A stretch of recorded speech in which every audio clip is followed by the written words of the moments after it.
na bino kitoko bolinga gaye yo yo yewe misigara télévision yaka kotale ye bakura kalokondo macha bonde ngongwe yake ye bakura kaba ouais balobi Miss Girl TV et surtout bolandaka émission awa biso quoi émission ba diaspora balobi na kata Luanda balobi to s'abonner awa makambo bien ça ba émission ya bien ba maman kitoko bozo information nyonso ya kitoko oeza na kata Luanda quoi balobi Miss Girl TV soin au senti chaîne dans l'équipe bango quoi Miss Girl TV c'est beau s'abonner massivement à Miss Girl TV et puis bon la émission bonjour à tous c'est Bill Etanga Mervedi étudiant au Leadership Academy à University étudiant finaliste et je viens ici pour vous parler de mon parcours académique qui a duré 3 ans, dont je voudrais remercier certaines personnes, dont les parents, papa, maman, les amis à la fac, premièrement Dieu aussi, par rapport à ce parcours que j'ai pu achever au Leadership Academy.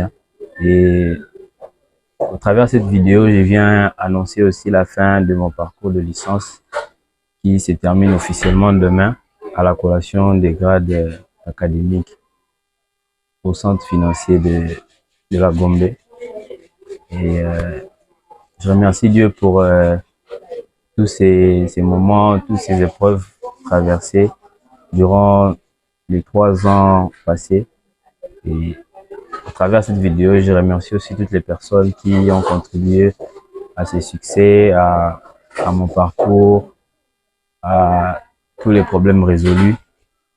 Et voilà, c'est un peu ça le message.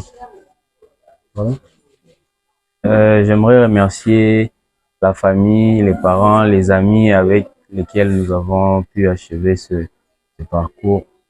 Particulièrement ma maman Mireille Moussé et papa Franck Billy. Et particulièrement aussi à Tantine Stella qui me regarde depuis Luanda.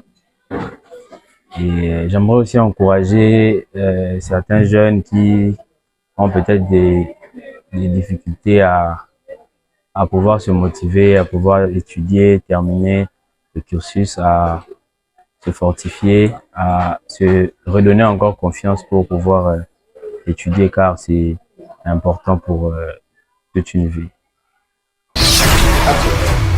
J'aimerais aussi remercier le journaliste Miss Girl et toute son équipe Miss Girl Télévision depuis Luanda d'avoir permis ce reportage aussi. Mon maman est Mervedi, Bilé, l'étudiant qui vient de finir ses études. Nga maman naye Mireille Mousse, vraiment les acquis facilités.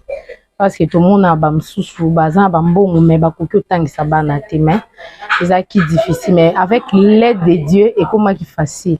Donc depuis à Botamiti, à Koli, à Tangi, vraiment, Azamon a moko très concentré dans la classe. Et puis il est très intelligent.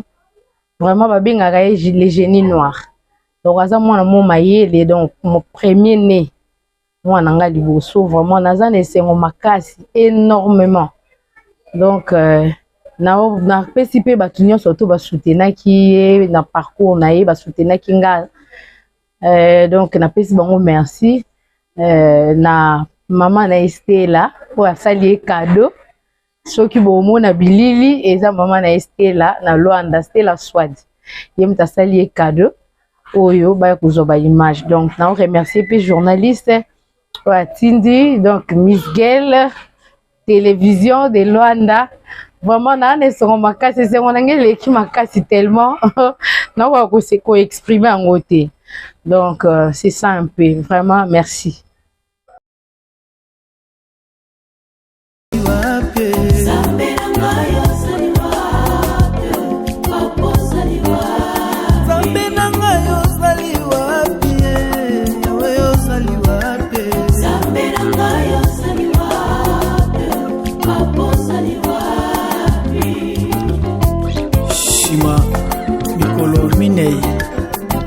Oyaki na lisekwa na kunda ya Lazalo. Yawe présence na yo eza lisekwa ya bakufi. Mimonisa na nga Yesu, naza na posa na yo kolo. Soki nakanisi na ngoma mangengenge, na zamba ya luzizila, na ngoma ya kampise, zambe yo lobelaki ngai, sengo na kime kotambola na ngai.